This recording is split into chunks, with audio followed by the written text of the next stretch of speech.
Well, this is another exciting and busy week here in Congress as we continue to address the various problems that we're facing throughout our country. And we started where we left off last week, and that is addressing this opioid crisis that's plaguing our nation.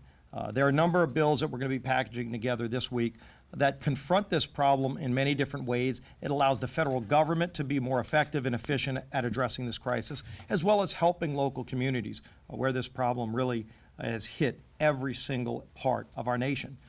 Then we move on to looking at this great success we've had, the great work that Chairman Brady and his committee did at putting together a Tax Cuts and Jobs Act that is working for this American economy. Rebuilding the middle class, that's something President Trump set out to do from the very beginning. He said not only do we want to cut taxes to make our country competitive again, which we had lost our competitive edge as Americans, but he also wanted to make sure that people that wanted to get a chance to have the American dream, to be able to get real opportunity, would be able to succeed as well. And all of that is working better than expected, and I do agree that more is going to come from this. And the good news is, as we just saw 2 weeks ago, today there are more companies looking for workers, more job openings than there are people looking for jobs. That's a real important sign, but it also shows us why it's important that we get this Farm Bill passed this week. Not only does the Farm Bill have real important continuation of laws for our nation's farmers so that we can continue to be the world's leading breadbasket for the world, but it also has reforms to our welfare system that say if somebody is looking for a job, they ought to be helped, and we're going to provide great career opportunities and great job training for them.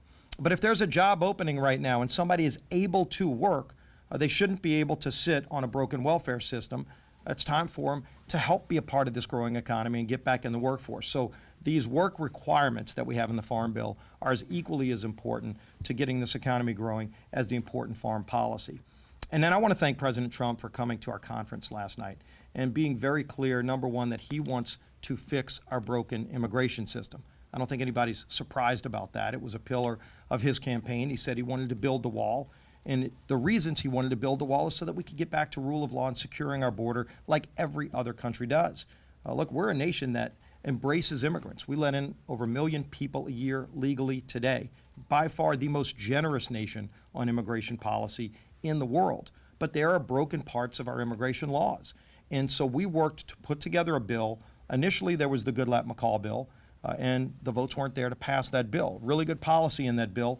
But our objective is not just to have good policy in a bill, it's to pass a bill and ultimately to get a bill on President Trump's desk that he will sign. And so we went back to work, working with some of the same people as well as other members of our conference that have differing views on immigration, and we worked closely with President Trump to develop a new border security bill. Chairman Goodlatte and Chairman McCall are the leads on this as well, and it has some of those components. Frankly, if you look at the triggers to make sure that the wall is built, there's even more strong components in this second bill that ensure that the wall will be built, while then you take existing visas, this visa lottery system that everybody that looks at it agrees is bad legal policy. Today, under current law, 55,000 people a year come into our country where their names are literally plucked out of a hat. Let's move that to a merit-based system. And it allows us to solve the DACA problem without adding one new visa. Not one new person, not one additional person will come into our country legally. We still let in 1 million people, but we move away from this random system to a merit-based system by reforming parts of our broken immigration law.